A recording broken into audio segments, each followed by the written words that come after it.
ተከላካይ ክፍሉን በሚገባ ያጠናከረ የሚገኘው ቼልሲ አሁን ደግሞ የክሪስታል ፓላሱን ድንቅ ተከላካይ ማክሰንስ ላክሮሃን ለማስፈረም ከጫፍ ደርሷል።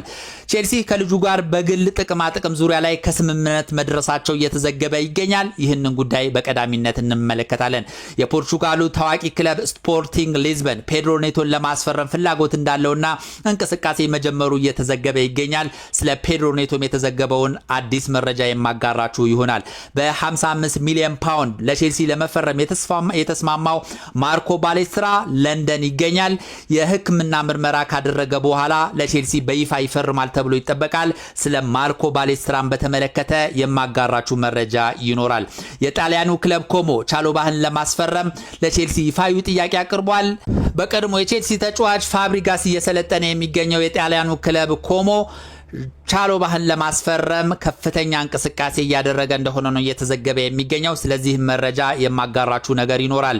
ቼልሲ ጉስቶን ለሚፈልግ የትኛውም ክለብ 75 ሚሊዮን ፓውንድ መክፈል እንዳለበት አሳስቧል። ከዚህ በታች ቼልሲ የመሸጥ ፍላጎት እንደሌለው እየተገለጸ ይገኛል። እነዚህንና ሌሎች ቼልሲን የተመለከቱ አጫጭር ወቅታዊ መረጃዎችን እንደየቀደም ተከተላቸው የማቀርብላችሁ ይሆናል። እስከ መጨረሻው አብራችሁን ቆዩ። ወደ መጀመሪያ ዘገባ ስንሸጋገር የተከላካይ ክፍሉን በሚገባ እያጠናከረ የሚገኘው ቼልሲ አሁን ላይ አይኑን የክሪስታል ፓላሱን ተከላካይ ላይ በመጣል ማክሰንስ ላክሮሃን ለማስፈረም ከጫፍ እንደደረሰ እየተዘገበ ይገኛል። ቼልሲ ከልጁ ጋር በጥቅም ዙሪያ ላይ ከስምምነት መድረሳቸው ነው የተዘገበው። ክሪስታል ፓላስ ለዚህ ተጫዋች ከ47 ሚሊዮን ፓውንድ እስከ 50 ሚሊዮን ፓውንድ የጠየቀበት ሲሆን ቼልሲም ይህንን የተጠየቀውን 47 ሚሊዮን ወይም ደግሞ እስከ 50 ሚሊዮን ፓውንድ በመክፈል ልጁን ወደ ስታንፎርድ ብሪጅ የማምጣት ከፍተኛ ፍላጎት እንዳለውና ከልጁም ጋር በጥቅም ዙሪያ ላይ ከስምምነት እንደደረሱ ነው የተገለጸው። ማክሰንስ ላክሮሃ በቼልሲ የመጫወት ፍላጎት እንዳለውና ለቼልሲ መጫወትን እንደሚመርጥ ነው የተዘገበው። የተከላካይ ክፍሉን በሚገባ እያጠናከረ የሚገኘው ቼልሲ ባለፈው ሳምንት ማርኮ ባሌስትራን ከአትላንታ በ55 ሚሊዮን ፓውንድ እንዳስፈረመው ይታወቃል። አሁን ደግሞ ሁለተኛውን ተከላካይ ማክሰንስ ላክሮሃን በማስፈረም ቼልሲ የተከላካይ ክፍሉን በእጅጉ ማጠናከር እንደሚፈልግ ነው የተገለጸው። በዣቪ አሎንሶ ስር እየሰለጠነ በሚቀጥለው ዓመት በዣቪ አሎንሶ ስር የሚሰለጥነው ቼልሲ በተለይ አምና የነበረበትን የተከላካይ ክፍተት ለመሙላት በሚል ድንቅ ተጫዋቾችን ድንቅ ተከላካዮችን እያስፈረመ ይገኛል። ማክሰንስ ላክሮሃንም በማስፈረም የተከላካይ ክፍሉ በደንብ የማደራጀት ስራ እንደሚሰራ ነው የተገለጸው። ማርኮ ባሌስትራ ለቼልሲ ፈርሟል። ኮሉል እንደዚሁ አለ፣ ጀምስ አለ። አሁን ደግሞ ማክሰንስ ላክሮሃ ሲታከልበት የቼልሲ የተከላካይ ክፍል እጅግ አስፈሪና ጠንካራ ይሆናል ተብሎ ይጠበቃል።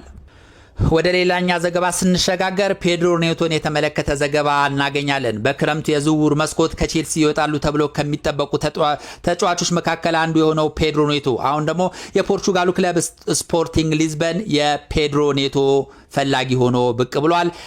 ስፖርቲንግ ሊዝበን ፔድሮን የማስፈረም ከፍተኛ ፍላጎት እንዳለውና ለቼልሲም ይፋዊ ጥያቄ ለማቅረብ እየተዘጋጀ እንደሆነ ነው የተገለጸ የሚገኘው። ቼልሲ በክረምት የዝውውር መስኮት ፔድሮ ኔቶን የመሸጥ ፍላጎት አለው። ሌሎች በሱ ቦታ የሚጫወቱ ተጫዋቾችን ለማስፈረም ቼልሲ እየተንቀሳቀሰ ይገኛል። ይህንን የተገነዘበው የፖርቹጋሉ ክለብ ስፖርቲንግ ሊዝበን ለቼልሲ ይፋዊ ጥያቄ ለማቅረብ እየተሰናዳ እንደሆነ ነው የተገለጸው። ቼልሲ ከ50 እስከ 60 ሚሊዮን ፓውንድ ፔድሮ ኔቶን ለማስፈረም የሚፈልግ የትኛውም ክለብ መክፈል ያለበት ሂሳብ ነው ብሎ እንደሚያስብ ነው የተገለጸ የሚገኘው። ስፖርቲንግ ሊዝበን እንደዚሁም ሌሎችም እንደዚሁ የአውሮፓ ክለቦች የፔድሮ ኔቶ ፈላጊ ሆነዋል። አሁን ላይ ግን በዋናነት ስፖርቲንግ ሊዝበን ይህንን ተጫዋች ለማስፈረም ወደፊት እየመጣ እንደሆነ ነው የተገለጸው። በዚህ ሳምንት መጨረሻ ለቼልሲ ይፋዊ ጥያቄ ያቀርባል ተብሎ ይጠበቃል።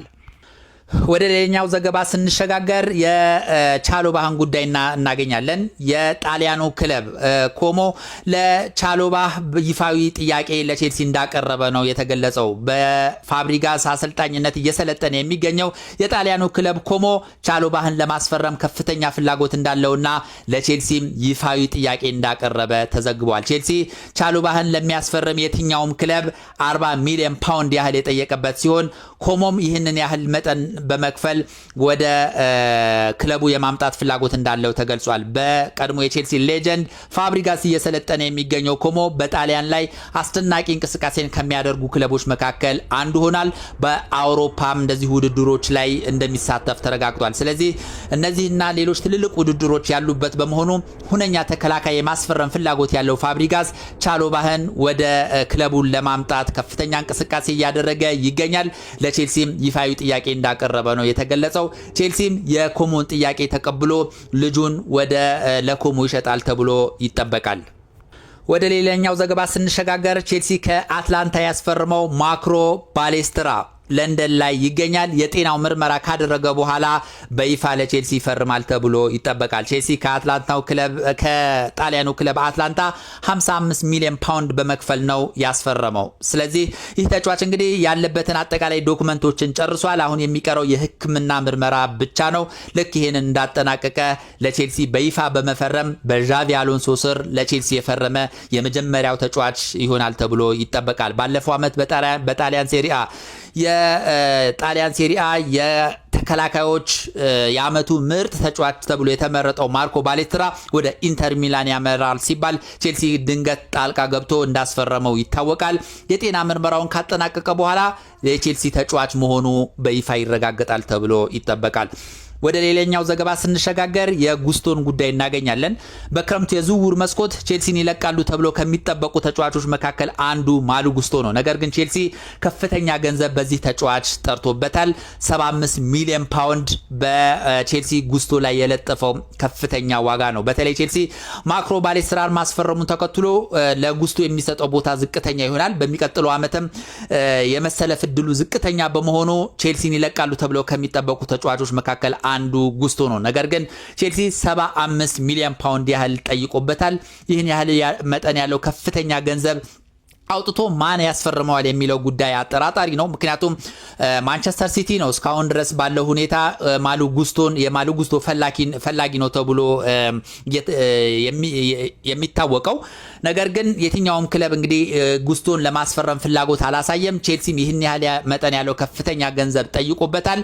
ስለዚህ ምን ይሆናል የሚለው ጉዳይ አጠያያቂ ነው። ምክንያቱም ማንቸስተር ሲቲ የማያስፈርመው ከሆነ ወይም ደግሞ ይህን 75 ሚሊዮን ፓውንድ ማን ለዚህ ተጫዋች ይከፍላል የሚለው ጉዳይ አጠያያቂ ነው። ምናልባትም አንዳንድ መገናኛ ብዙሃን ቼልሲ ማሉ ጉስቶን የመልቀቅ ፍላጎት የሌለው በመሆኑ ነው ይህን ያህል ከፍተኛ መጠን ያለው ገንዘብ የጠራበት እያሉ ይገኛሉ።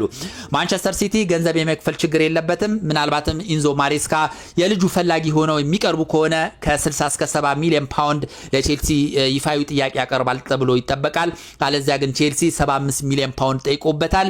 አለበለዛ ግን በስታንፎርድ ብሪጅ በሚቀጥለው ዓመትም የመቆየት እድሉ ከፍተኛ ነው እየተባለ ይገኛል።